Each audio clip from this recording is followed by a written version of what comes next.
Bonjour, dans cette vidéo, nous allons voir le test et la présentation de la table de bench Lianli PC T70.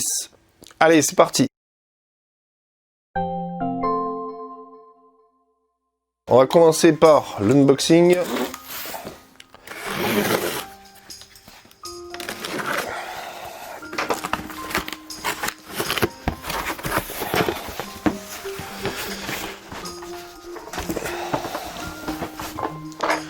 Donc on a une boîte avec la vis.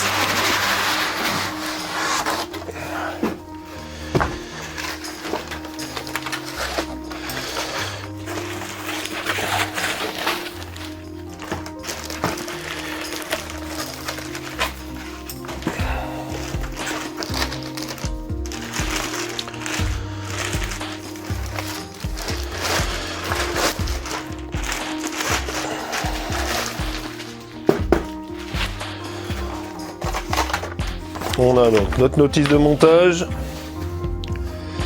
Ici on peut voir les connectiques, power, reset, les deux USB et les prises jack pour le son. Donc on a toutes les sorties ici, voilà. Ici on a nos boutons power, reset.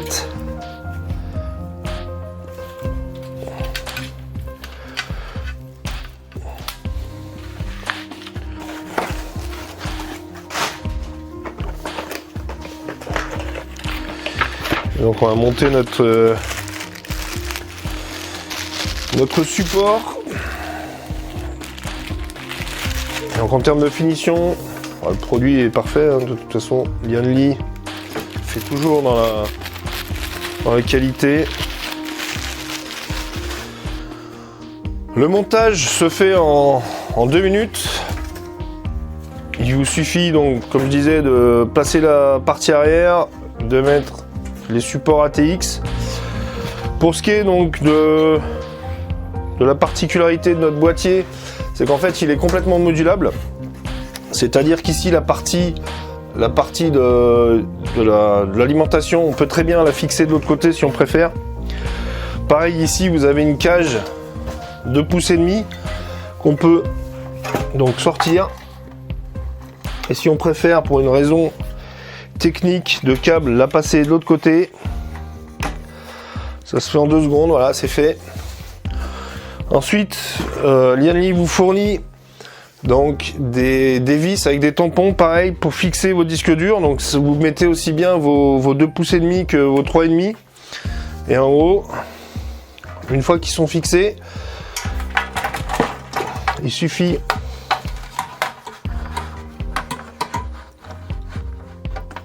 de l'éclipser, de pousser. Là, ça y est, mon disque tient parfaitement bien. Le gros avantage du T70 par rapport au T60, je vais vous montrer le T60 que j'utilisais jusqu'à maintenant.